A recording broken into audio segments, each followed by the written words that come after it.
Good morning, everyone. Hope you're having a great day. This is our second attempt to have a podcast with the beautiful Lacey. And we just had technical issues the last time and we had to just give up. So we're really hoping that today we're going to be able to get the full message of the wonderful offerings that this girl has got for our children and for our grandchildren, maybe even great-grandchildren. Lacey, thank you so much for coming on the podcast. How are you? I'm good, thank you. How are you, Lilia? Yes, I'm getting there. It's been a difficult week. I was up, I'm still actually with my daughter. It was her father-in-law's funeral, but you know how it is. I think that's just something we're all going through these days. But apart from that, I'm getting organised for Sky, and I'm quite excited about what's coming up. So what you are offering, it was really interesting for me to find out what you're offering, because I've talked about this so many times about the whole, like all the names we used to call our period, your bad week, the painters are in. It's all derogatory, really. It was something almost to be ashamed of. You didn't really want people to know that you had it, and then as obviously not even probably in the last 10 years, I've learned all about the cycles and how to manage it and what a sacred process it is. And I've been saying to my friends, we should really be bringing this to our young ones before they start into this process, so that they can really respect and be proud of it, rather than the pain and the hormonal changes and all the stuff that can come with it. So tell me well, first of all, tell everybody what it is that you do, and then how you came to doing this. Yeah, I will do. And that is absolutely right, Lilia. It wasn't even that long ago that we lived in a matriarchal society where women were worshipped, and they were also worshipped for their ability to be able to bleed, because when it was their bleed time, they were going to the red tents, and the men worshipped them for this, because that was when they would tap into their intuition. So the women would lead the tribes. And it was only when organised religion came that this way of living became no more. And it became shameful to bleed. And I think this is where a lot of the generational shame and trauma comes in, because it's so far back in our lineage. And it's only now that we're starting to see the old ways coming back in. And that's where I'm hoping to bring some light and bring this to Scotland, this what I'm doing. So how I got into it was, I was over in Australia where I was living. My background's nursing, but at the time I was no longer nursing. I'd got into energy healing, and I was homeschooling my daughter as well. I pulled her out of school, and I could see the changes in her body, and it was at a much younger age than me. And I wanted to give her an education around puberty and periods in a more nurturing way that I did. And it was absolutely synchronicity that I'd seen this first moon circle advertised on social media. My friend shared it, and it was quite close by, and I was like, this is what I've been asking for. So I took her along to her first moon circle when she was age 9, and I was just blown away how beautiful it was and how life-changing it was, not just for her, but for me as well. So the girls do get an hour and a half with the facilitator, but the mothers come in the second half, and I guarantee the mothers will learn lots of new things that they didn't know, because we're not taught. We haven't been taught. So after that was where I was like, I want to do the training to become a first moon circle facilitator. And I started the training in 2022. And I qualified the beginning of last year, and I held one big circle over in Australia before I moved back to Scotland. And I've been doing circles. I think I've had about 5 circles in Scotland now. I'm based in Dundee, and I do offer to go other places in Scotland if anyone was interested in that as well. I might just need to add on travel, and there might be a minimum number of participants that I would need for that. But it's just been so amazing just to see the change.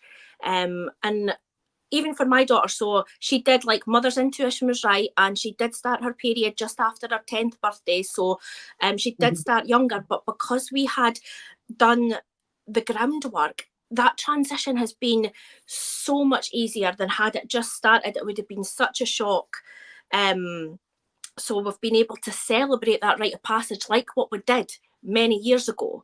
And we do know through research that when we do celebrate this rite of passage, that each rite of passage that follows will be met with less difficulties. And we do know now there is so much with birth trauma. There's so many women now going through early perimenopause, having menopausal symptoms and still having symptoms through menopause. And I feel like if we can get in early with our girls and educate them, empower them about how amazing their bodies are, get them to honour their menstrual cycle, not just when they're bleeding, but looking at all 4 phases of the menstrual cycle, and not just the physical, the spiritual, the emotional, and the mental changes that happen, and how to self-care, then these girls are going to have so much better understanding of their body, and they're going to actually be thankful of their body, rather than we've got such a prevalence of body shame and all these things that's going on with our youth just now. So that's really where I am with it. I don't know if you want me to chat a bit about what's involved in the circle, or Well, I think there's so many hormone disruptors, and there's so much pressure, and so they blame social media for a lot of things. But I remember there was no social media when I was young, and you still compared yourself to others. There was still bullying, there was still a level of PMT, etc. So I think having a much greater overview and understanding. And yes, I would like you to talk about the process, because I think that's really key as well, is understanding. And also, forewarned is forearmed. These are the things that can happen, and this is how you can feel. And I don't know, you tell me. I know, like, book Code Red, I can't remember the other one, which is very much about this week you're likely to feel like this week, so when to try and write your book, when to not argue with people. That's exactly right, and that's what we teach when we're doing circles. So what we do is, like, the circle, you'll see from, if you looked at First Moon Circle School, the website, and then all the other facilitators, we do make it such a beautiful and nurturing environment. It's always so nice, like lots of different lights, we'll have lots of different snacks, make it really interactive, make the girls comfortable. It's not going to be like a school environment. We then do a little bit, we do read the Moon Goddess story. So if there's any viewers watching this now, they might recognise or have heard of Jane Hardwicke Collins, who is almost like the queen of all this type of thing. She's done so much work into the history. So she's got a really nice story that we read and set the tone. And meanwhile, I let the girls, they might be doing some colouring in of some nice tasteful vulvas that I've got around. And that's usually received really well. And just meeting the girls where they're at, like, what do you know so far? What have you learned? And things like that. Then we'll go into a bit about the anatomy and physiology. And we do have, I'll show you my little Venus the vulva. So as you could see, that she is quite colourful and quite cartoonish, but it's just nice to make it like not as nerve-wracking. So we'll go through all the proper names, the anatomy, the physiology, and then we ask the girls, or go into what a period is versus what a menstrual cycle is, because a lot of times these words are interchangeable and they're two separate things. The cycle is from the whole cycle. The period is from your bleed to when you finish bleeding. So we'll go through the differences in them. We'll do a little bit about menstrual cycle awareness, explaining it in a way that the girls might be able to understand. So if we're splitting the menstrual cycle into the 4 phases, we might say day 1, on your day 1 of bleeding, up to 7 days, the first week, we might refer that to your inner winter. And we ask the girls, so how do you feel in the winter, and what do you feel like doing? And a lot of them will refer to it like, well, we like staying in, we like maybe watching a movie, we might have a cup of hot chocolate, you know, we're not as socializing, we're not as energetic. And I was like, that's how you could think about this part of your menstrual cycle when you're having your period. So we do a little bit about that. And then we do period product play, which is always received so well. And this is when the girls really start to bond and they'll have their giggles and things like that. So we go through all the menstrual cycle products, which I don't think schools do yet. And I don't think they have it as interactive. So we'll let the girls open pads, we'll let them, you know, get syringes and check like how absorbent they are, stick them to things. We go through how you would use them, how you would dispose, and we'll go through that with all of the period products.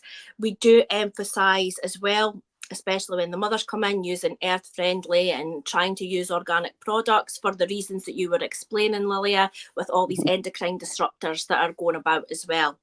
So that usually takes up a little bit of a chunk of time. And they love like dipping in tampons and seeing how much they expand. And then I've got demo vulvas as well, where they could practice putting them in. And of course, it's not exactly the same, but at least it gives them a bit of an idea and an understanding.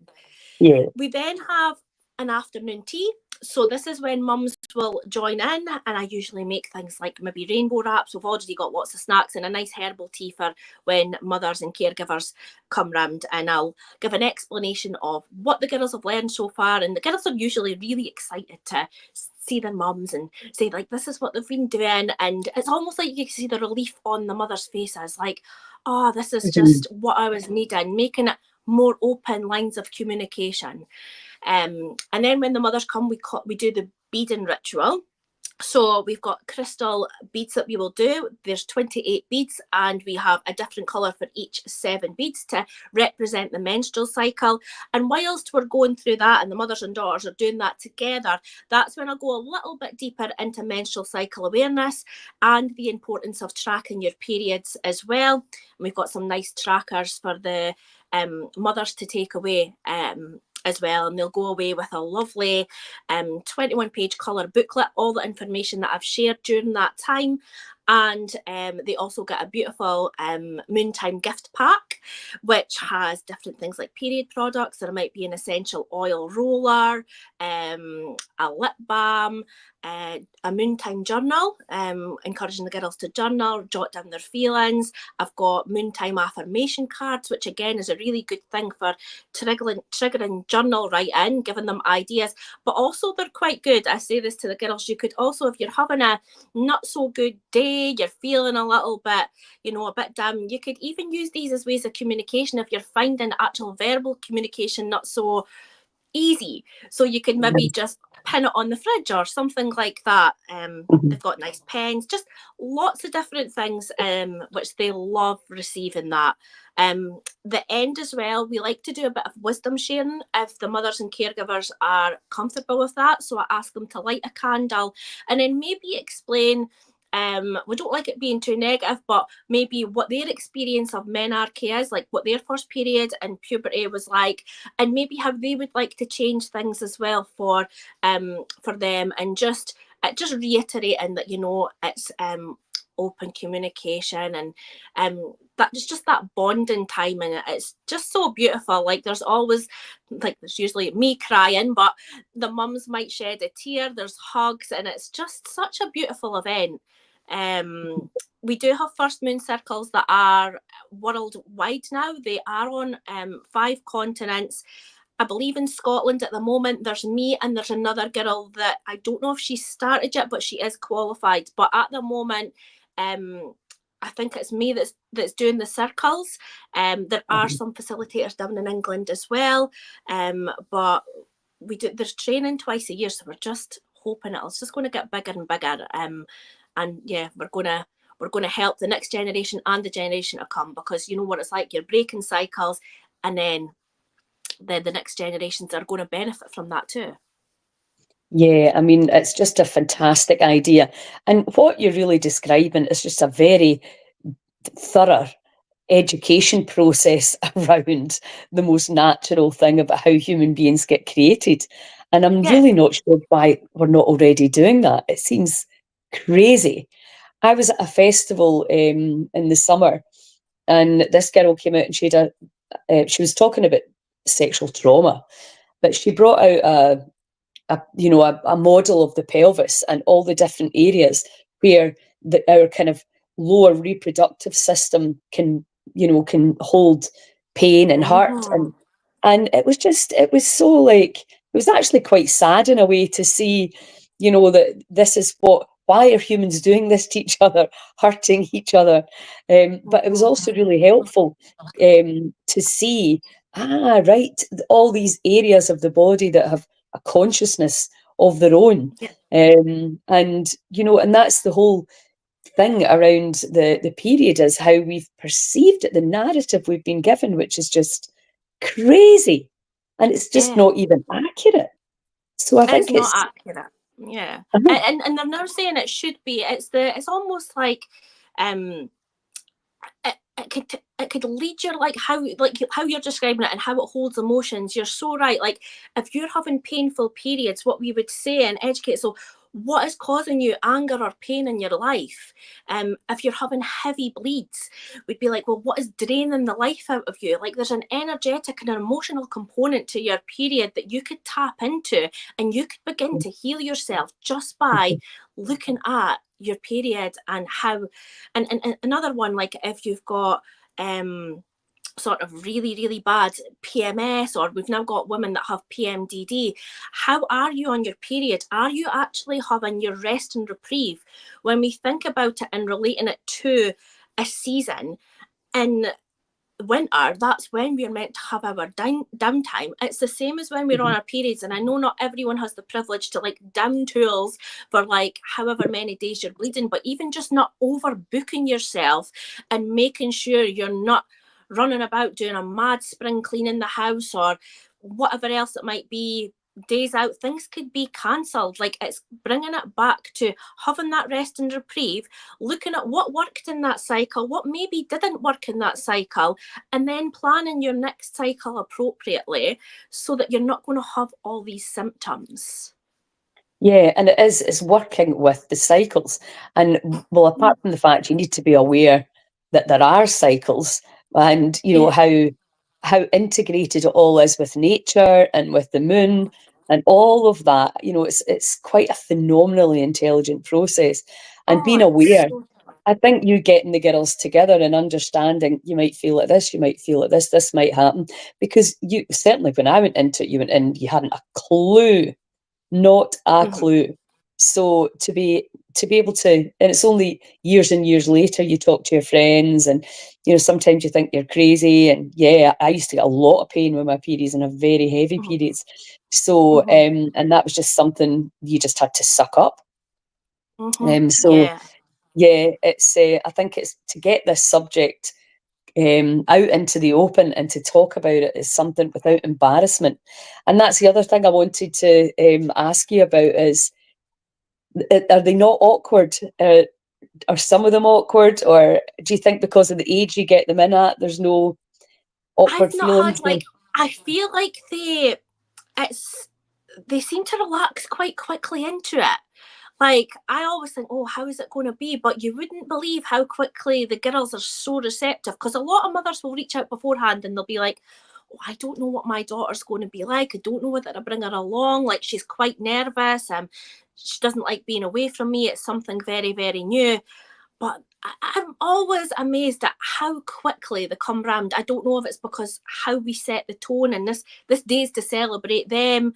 But I always have lots of snacks, make them really comfortable. You could get up and leave. A lot of times mothers will actually stay, but not in the same room, but stay in the same building. That sometimes helps the girls feel a little bit more comfortable as well, knowing that mum's not too far away. But no, they seem to gel really, really well. So I think I've held 6 circles so far, and it's always went so good. And the girls, like, they come and they won't know anyone else that's there, and they always gel by the end of it, and they're having so much fun. Ah, yes. And is it not something you could take into schools?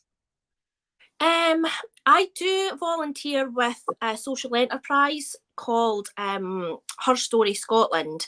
They were previously She Scotland, but they ceased, and we've come back as Her Story Scotland. Now they've been working in Angus for a good few years and trying to get the schools to use their funding for this type of education has been quite a process, and it can be quite difficult. I know myself, I've reached out to my local schools, even if they could just advertise in like a parent newsletter, email or whatever, and I've not had any responses. So I don't know. It would be great to be in school, and I do know that some facilitators, I think there's one down in England that did get into her daughter's school and did manage to do a type of workshop like this. But yeah, it's just getting them to actually spend the funding on period education, because they tend to have their own ideas and things on how to educate. Yeah. So let's look at the logistics, because I'm sure there'll be people listening to this either live or certainly in a replay thinking, what a great idea. So you would say usually age-wise between 9 and 12? Between 9 and 12, I have found that since I've come back to Scotland, because I do feel our children do grow up quite fast here, I think before secondary school is ideal, just because it is that mother-daughter coming together, and sometimes by the time they get to high school, they're not wanting to do anything like that because they're too busy going out with their friends. So yeah, I would say ideally 9 to 12.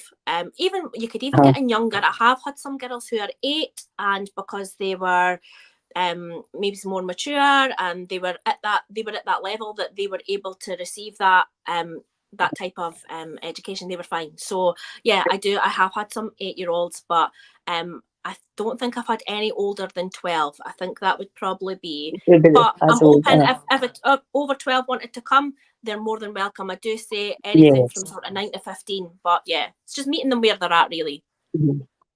So and if it takes, does it take 3 hours, an hour and a half without the mums, and then so the whole process takes about 3 hours. And then, so if somebody listening to this wanted you to come to their area, what kind of space would they need to provide you with? Like a village hall, or? If it was like a circle, so I usually do like what I've set it up so far, and I don't know how it'll work because I've not travelled anywhere yet, but the group ticket is there for me to travel. I've set it up so it would be a minimum of 5 mothers and daughters. Now, some people have big houses that I could go and set up in houses. If they didn't want to hire, I would be able to go to their house. Like, I actually work from home here because I've been really blessed with a big, massive room that I can hold my circles in. So it doesn't need to be a hire of a place. It can actually be their household if they wanted. And how much would you charge for that? I think I've got, there's different prices for groups, because I think I've put after every booking after 5, they get a little bit of a discount. I think the booking for 5 for me to travel is 300, so it works out about £60 each. And that's both for mother and daughter, includes the Moontime gift pack as well, and their work book that they get away with them. And I probably provide some snacks, but I did say on the group ticket, if they wanted afternoon tea, because I might be travelling and it won't be as fresh, if they were able to provide some afternoon tea. Yeah, great. And what about people living in the Dundee area that could come to your house? What would it be? So it's the same price, but I will do less than 5. So like I've had circles where it's just 2.